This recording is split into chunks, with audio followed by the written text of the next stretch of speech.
Hi friends, please subscribe to Amravati Media and press the bell icon for more latest updates. వ్యతిరేకతకు విరుగుడు కూటమి వద్ద ఉందా? కూటమి ప్రభుత్వం 2 ఏళ్ల పాలన పూర్తి చేసుకుంది. అధికారంలో ఉన్నాళ్లకు అప్పుడే 2 ఏళ్లు గడిచిపోయాయా అనిపిస్తోంది. ప్రతిపక్ష వైసీపీకి మాత్రం కాలం మరి కాస్త వేగంగా పరుగు తీసి ఉండాల్సిందని కోరుకుంటోంది. చంద్రబాబు సర్కార్ చాలా త్వరగా 2 ఏళ్ల కాలాన్ని పూర్తి చేసుకుందన్న మాట వాస్తవం. 2 ఏళ్లలో ఏం జరిగిందని వెనక్కి తిరిగి చూసుకుంటే కూటమి నాయకులు కార్యకర్తల మనసుల్లో ఏదో తెలియని వెలతి. కూటమి కార్యకర్తలు నాయకులు ఎన్నెన్నో ఆశలతో ప్రభుత్వాన్ని తెచ్చుకున్నారు. కోరుకుంటున్నట్టే ప్రభుత్వం ఏర్పడినా వారి ఆశలేవీ నెరవేరలేదు. భవిష్యత్తులో అయినా అనుకున్నవి జరుగుతాయన్న నమ్మకం కుదరడం లేదు. కూటమి ప్రభుత్వంలో ఎమ్మెల్యేలే అన్నీ చూసుకుంటున్నారు, చేసుకుంటున్నారన్న ప్రచారం విస్తృతంగా సాగుతోంది. చిన్న చిన్న పనులు కూడా కావడం లేదన్న ఆవేదన కూటమి శ్రేణుల్లో ఉంది. మరోవైపు ప్రతిదానికి లంచమే. మరీ ముఖ్యంగా టీడీపీ జనసేన కార్యకర్తలు నాయకులకు తీవ్ర అసంతృప్తి కలిగించే ఒక విషయం గురించి తెలుసుకోవాలి. కూటమి ఎమ్మెల్యేలు మంత్రులు డబ్బు కోసం ఎవరేంటో చూసుకోకుండా పనులు చక్కబెడుతున్నారనేది 2 పార్టీల కార్యకర్తల నాయకుల ప్రధాన ఆరోపణ. ఇది నిజం కూడా.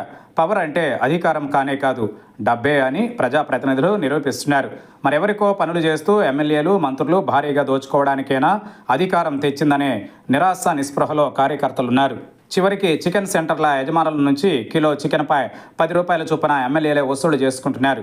ఇక తమ గతి ఏంటని టీడీపీ జనసేన నాయకులు కార్యకర్తలు ప్రశ్నిస్తున్నారు. చిన్న చిన్న కాంట్రాక్ట్ పనులు చేస్తూ ఉంటే వాటికి నెలల తరబడి బిల్లులు రావడం లేదు. ఇటీవల కడప ఎమ్మెల్యే మాధవిరెడ్డి భర్త టీడీపీ సీనియర్ నాయకుడు బిల్లుల విషయమై డిప్యూటీ సీఎం పవన్ కళ్యాణ్ను ఉద్దేశించి ఘాటైన పోస్ట్ పెట్టారు.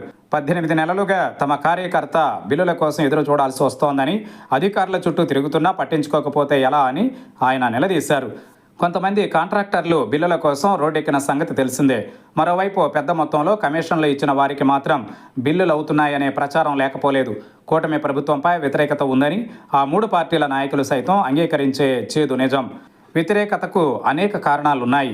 ఉద్యోగులు, నిరుద్యోగులు, రైతులు, మహిళలు, విద్యార్థులు, ఇలా చెప్పుకుంటూ పోతే అసలు వ్యతిరేకించిన వర్గం అంటూ ఏదనే ప్రశ్న ఎదురవుతోంది. ఎలాగైనా అధికారంలోకి రావాలనే ఉద్దేశంతో ఇష్టానుసారం చంద్రబాబు, పవన్ హామీలు ఇచ్చారు. వాటి అమలు విషయానికి వచ్చేసరికి చేతులు ఎత్తేస్తున్నారు. అయితే బలమైన మీడియా వ్యవస్థను చేతుల్లో పెట్టుకుని వ్యతిరేకతను బయటపడకుండా జాగ్రత్తలు తీసుకుంటున్నారు. కానీ ప్రత్యామ్నాయంగా సోషల్ మీడియా రావడంతో దేనిని దాచిపెట్టడానికి వీలు కావడం లేదు. దీంతో ప్రజాభిప్రాయం ఎప్పటికప్పుడు బయటపడుతూనే ఉంది. ఈ నేపథ్యంలో ప్రజా వ్యతిరేకత నుంచి బయటపడడం ఎలా అనే ప్రశ్న ప్రభుత్వ పెద్దల్ని తీవ్రంగా తొలిచేస్తోంది. 2 ఏళ్లలో 8% గ్రాఫ్ పెరిగిందని సీఎం చంద్రబాబు ఇటీవల ప్రకటించారు. అయితే దానిని రివర్స్లో అర్థం చేసుకోవాలని కూటమి వర్గాలే చెబుతుండడం గమనార్హం. కూటమి గ్రాఫ్ ఎంత శాతం పడిపోయిందనే సంఖ్య పక్కన పెడితే వ్యతిరేకత ఉందని అందరూ ఒప్పుకునే వాస్తవం. ఇప్పటికే చంద్రబాబు అనేక సందర్భాలలో అరాచక ఎమ్మెల్యేలను మందలించినట్టు వార్తలొచ్చాయి. పద్ధతి మార్చుకోకపోతే తానే పక్కన పెడతానని ఆయన పదే పదే హెచ్చరిస్తున్నారు. అయినా క్షేత్రస్థాయిలో ఎలాంటి మార్పు కనిపించడం లేదు.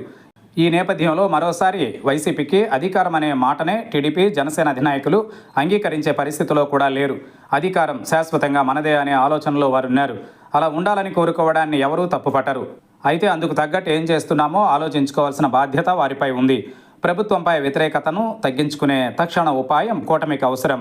ఒకసారి వ్యతిరేకత ఉందనే ప్రచారం మొదలైతే దాని దుష్పరిణామాలు భవిష్యత్తులో చాలా ఉంటాయి. అందుకే ఆ ప్రచారానికి మొదట్లోనే అడ్డుకట్ట వేసుకోవాల్సి ఉంటుంది. రాజకీయ చాణక్యుడిగా పేరుగాంచిన చంద్రబాబు వ్యతిరేకతకు విరుగుడు ఏం ఆలోచిస్తారో చూడాలి.